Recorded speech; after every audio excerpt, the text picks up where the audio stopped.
Welcome to Pebbles of Light. I'm your host, Maxson. Have you ever felt a bit lost during the dark times of life's challenges? I know I have. I'm so grateful for those friends, loved ones, and even strangers that have provided me a pebble of light in the form of understanding and support. They've blessed my life, sometimes even more than they know. Seeing a little bright spot on the path has helped me to move forward when things are difficult. This show is here to celebrate those who add light to our lives.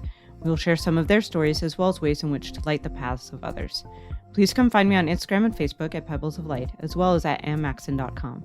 I love having the opportunity to interact with you and hear about those who've added a pebble of light to your path. Enjoy the show.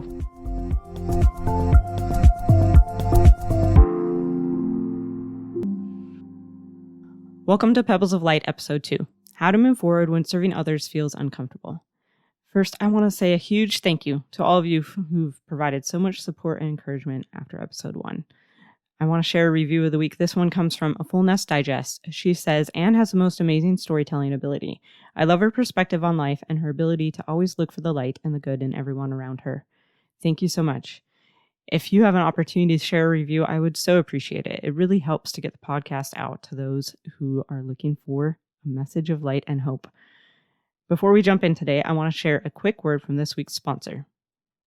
When determining what companies I would want to work with to help support Pebbles of Light, Shine Cosmetics was at the top of my list. I mean, even their name ties in with the title Pebbles of Light. I had heard all about the amazing quality of Shine BB cream for quite some time. Then I heard the origin story of the company as part of an interview on the Cultivate a Good Life podcast. You guys, this company started when a mom was helping her daughter get ready for a dance recital and realized that the names of the makeup in her bag sent a message she didn't want her daughter to hear.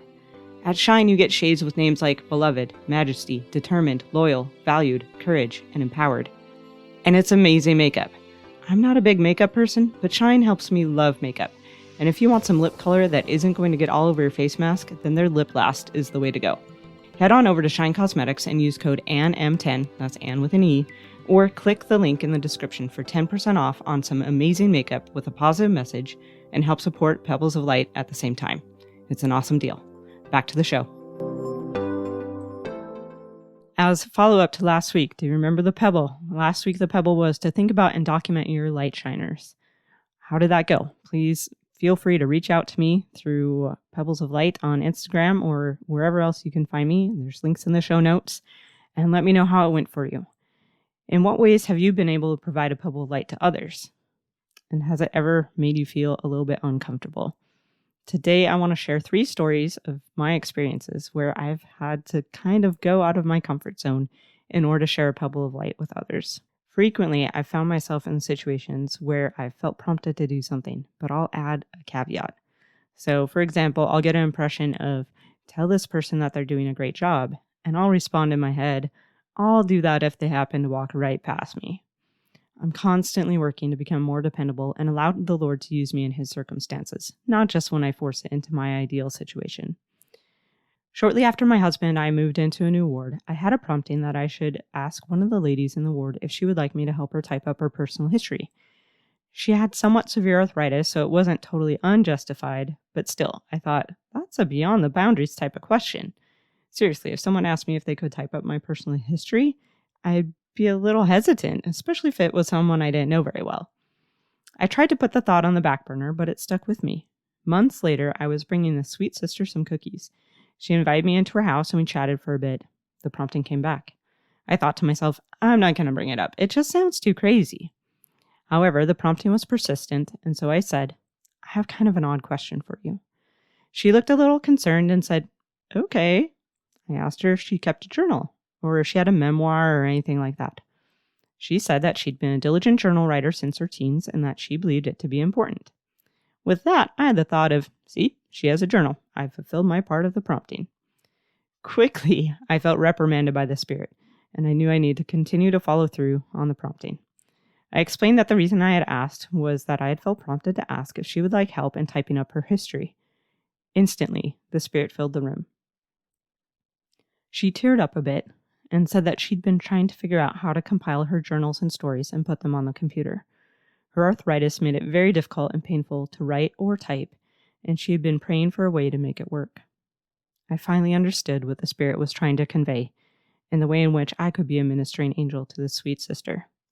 We made up a schedule and got started on our project right away. Even though it took me a few times to get the message, following this prompting, which made me feel really foolish at first, I made an amazing friend. During our weekly visits, I came to know an absolutely amazing person. When I brought cookies that first morning, I'd included a note that emphasized my admiration for her continued optimism, even through her difficulties with arthritis. I will always hold dear those memories of sitting at her computer on Sunday afternoons while she told me about her life. You see, frequently the Lord doesn't just bless those who serve, but those that do the serving seem to get a large portion of blessings as well. I am so grateful for a loving Heavenly Father that knows what we need and provides it for us, even though sometimes we need to get out of our comfort zone to get it. The second example happened just a few years ago while my boys were in swimming lessons. There was an elderly woman working with a physical therapist in the same pool. Having had to endure my share of physical therapy in the past few years, I knew that it is difficult, and at times you wonder if it's even worth it. Watching this woman work so hard to do these exercises, I had the thought that I should say something encouraging. Almost immediately, I started to brush the idea aside. Well, I don't want to interrupt her therapy session. It's so hard to hear in this pool area anyway. I don't want to seem like I'm yelling at her. Maybe if she gets out before we leave, I'll consider talking to her. Then I remembered my resolve to follow through when I received those promptings. I put it off until the last minute as we were walking out the door, and I leaned down to the edge of the pool where she was, and I said, I've had to do some of these same exercises. It's not easy, but it's definitely worth it. She gave me a huge smile and a thumbs up. The third experience, I think, is the one that probably pushed me out of my comfort zone the most. At the time, I was seeking some guidance from the Lord. I had gone to a nearby river here in Boise, and had just kind of made my way down to the bank of the river to wander and think and pray. While I was there, I received an outpouring of encouragement and comfort, knowing I was headed in the right direction. As I turned to head back towards the bank, I saw a woman standing at the edge of the water. I heard the Spirit whisper, "Can I count on you?" What a loaded question, right? I had a feeling this was going to push me out of my comfort zone a bit. However, I just received this blessing of comprehension for my question. The least I could do was to show some gratitude by being dependable. I felt impressed that I should hug this woman. For the record, I'm not a huggy person. In addition, being barely 5 feet tall, hugs can sometimes feel a little bit awkward. But I knew I needed to follow through. Besides, this woman was shorter than me. As I approached, I noticed that the woman was Hispanic. Having served a Spanish-speaking mission, I thought, I get why it's me that you're sending. I walked up and I said, "Habla español?" She said no. On my mission, frequently we would get the same response because people would just assume that we had asked if they spoke English and they would automatically say no. Just to clarify with this woman, I asked if she spoke English. She confirmed that she did, and I was starting to feel quite foolish at this point. I forged ahead by saying, "I know this sounds weird, but I feel like you might need a hug." It seemed like an eternity passed as I waited for some sort of a response, and eventually I said, "Do you need a hug?" Tears came to her eyes as she nodded and reached for me. She held on tight for about 10 seconds, which seems like a really, really long time when you're hugging a stranger. I tried to think about trying to send her God's love through that hug. People always ask if I know the rest of the story. Why'd she need a hug? Why was it me that needed to give her a hug? I don't know. As we stepped apart, the awkwardness started to creep in again, and I quickly cupped her elbow, looked her in the eye, and said, "I hope you have a wonderful day." And then I hiked up the bank and back to the trail. Can you relate to any of these experiences? When is a time that you felt awkward when following through on a prompting to help lift someone else? Even when it's awkward, it's satisfying to know that I've been able to be His hands to comfort His children. And it's a rewarding experience if, even for just a moment, we can see another as He would see them and feel a bit of the love that He has for them. In her book, Join the Covenant, Julie B. Beck discusses the importance of being someone the Lord can rely on in those circumstances. She says, "I believe we can all develop a lifelong pattern of stepping forward and saying, 'Somebody needs to help, and I will do that.' Being a somebody is more than serving in church callings. It is seeing a need anywhere and filling that need. We might call it discipleship. The Lord knows and depends on somebodies to do all kinds of things. Our help makes a difference, and in making that difference, we follow the Savior's example of going about doing good." End quote. Ponder for a moment a time that you've been blessed by the seemingly random act of a stranger. How did it help you in that moment, or even later on? The fact that you still remember that little pebble of light is telling. What changes can you make so that you can be a better somebody? The pebble for this week is to think about your week. Find a situation that you can approach with a prayer in your heart to know what you can say or do to provide light to someone in that moment. I've been doing this experiment for a while.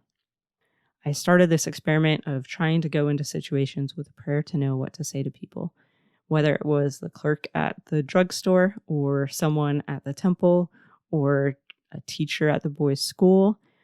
And I've been amazingly blessed by this experience. Does it push me out of my comfort zone? Of course it does. There was one time where I saw this sweet elderly lady, and I felt so strongly that I needed to tell her that she was beautiful. And she was. I don't know if I would have noticed on first glance, but as I received this feeling that I needed to tell her that she was beautiful, I was able to recognize that beauty in this woman. And I went up to her and I told her that I thought she was beautiful, and she teared up and gave me a hug. Apparently I get lots of hugs here, but it was such an amazing experience. So that's the pebble of the week, is to start going into situations with a prayer to know how you can help lift another, even if it's uncomfortable. Thanks so much for being here. See you next week. Thank you for tuning in today. More than what has been said, I hope that you've been able to listen to your thoughts and feelings. Maybe you've thought of someone who's brought light to your path. Let them know of your gratitude. Maybe you've been inspired as to how to add some light to your own path or the path of another. Do your best to act on those feelings and impressions. I would love to learn more about you and your experiences. Please come find me on Instagram and Facebook at Pebbles of Light. If you like what you hear, please review so we can spread this light further. You can find show notes and more resources at maxson.com. Until next time.